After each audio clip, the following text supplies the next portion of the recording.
With yema. Modern na siya.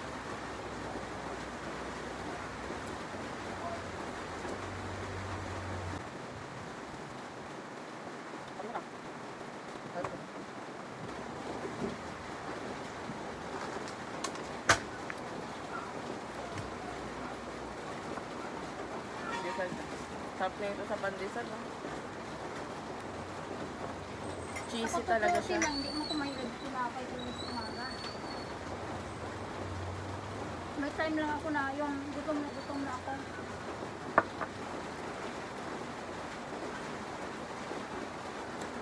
Sobrang lamig kaya sa taas ta, para kaming naka-aircon. Hindi na kayo, nag-electric fan.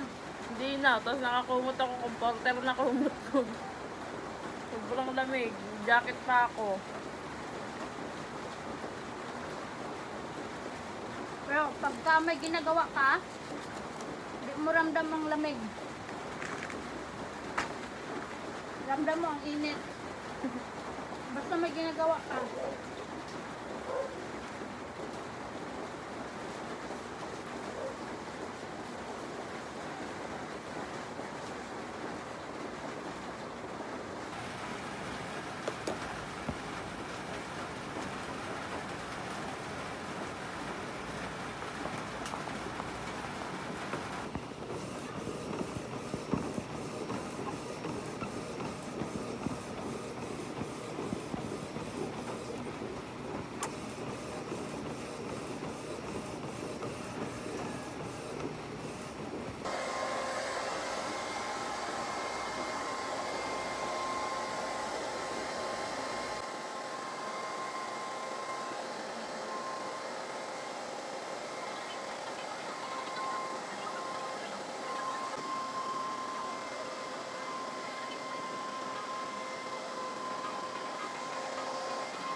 Let's clean this fuck.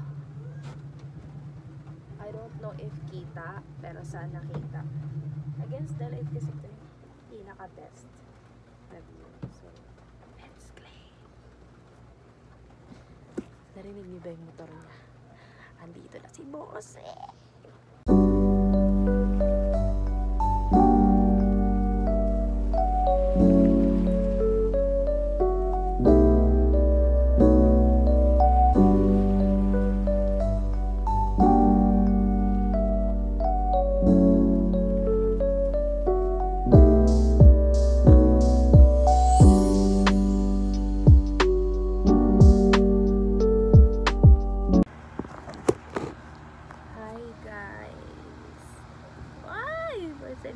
Kitang maligo. Finally. Kung may vid ako kanina na ganito yung damit ko.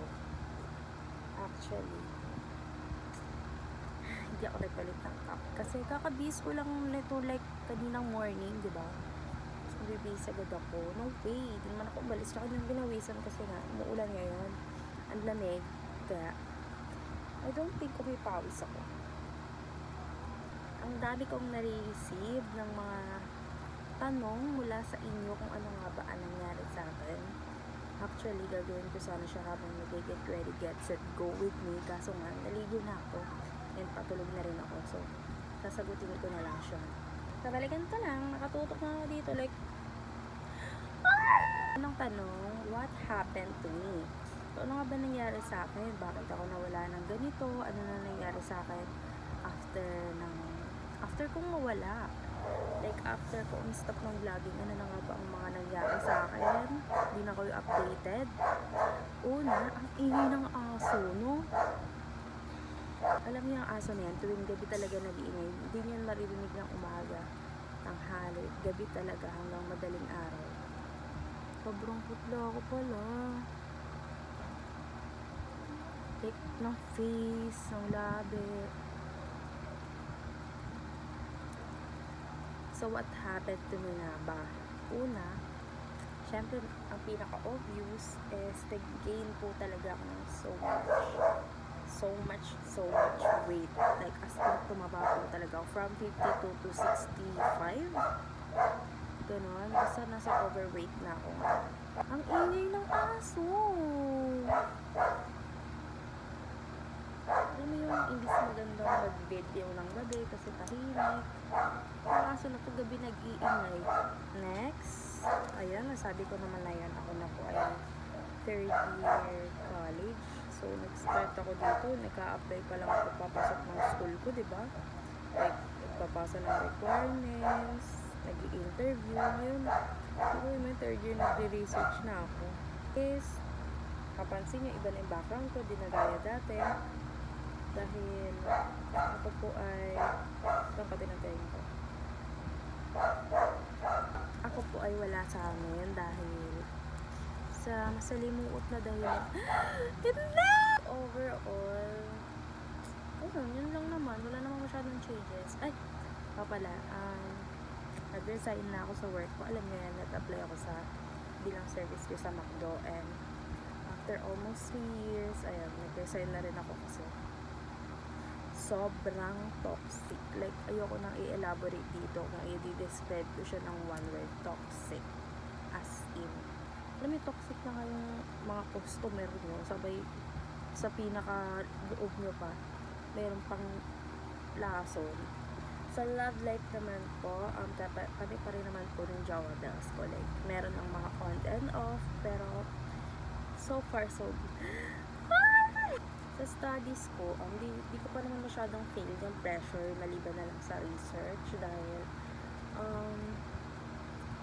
super galing po ng research advisor namin or ng mentor na nag-iisak si Doc Annalyn Ingarda. Subscribe niyo po sa channel. Hoping for the best at alam kong makakayanan namin ito. Sa friendship, okay naman yung friendship na meron ako. Siguro, okay pa. Dahil as a person na pampororot, diba? Pero para sa akin, okay lang naman. Wala namang anything special. Ano nga ba ang status ko ngayon? Hindi ko masabi na okay kasi I'm obviously not dahil ayun nga, sobrang dami nangyarang katoxican and problem sa akin. Like, simula pumasok yung 2024 sa akin talagang ginawa ko ng problema. Ayun, buhay pa naman ako. Yung status ko ngayon, buhay pa ako at nagsusurvive. And I think that's all for today's video. Dahil matutulog na ako, naantok na ako. Di ba halata na kapag tulog na ako and nakaligo para fresh matulog dahil ang lamig din kasi nga tag-ulan na. So, ayan guys, stay safe, stay dry, and ayun yung sinasabi ko to dati. Mental health matters. Bye! See you on my next one!